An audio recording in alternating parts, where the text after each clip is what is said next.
দুনিয়া দুই দিনের খেলা, এসেছি একেলা যাবো একলা। ও ভাই রে ভাই, দেখো লোকটা অন্ধ শেষে ল্যাপটপ ফেলে দিল। এইখানে পুরুষ মানুষটি তাকে অত্যাধিকভাবে প্রচণ্ডভাবে বিরক্ত করে রাগ করলো। লোকটা কতটা ধৈর্যশীল দেখো। পরবর্তীতে এসে সে বলল, ভাই এটা একটা ফ্র্যাঙ্ক ভিডিও, এটা ক্যামেরার সামনে আপনাদের সামনে অভিনয় করেছি, আসলে এটা দেখতে চেয়েছে কে কেমন। দেখেন ভাই, সব কিছুর ফয়সালা উপর থেকে আসে, আল্লাহ করে। এই লোকটা যে অভিনয় করে তাদের ফোন ফেলে দিল, তাৎক্ষণিক তার ব্যবহার বা রিয়াকশনটা দেখেন।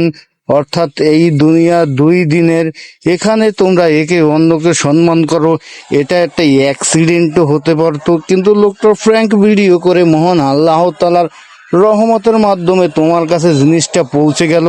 এই ধরনের ভিডিও যদি দেখতে চাও, ভিডিওটা লাইক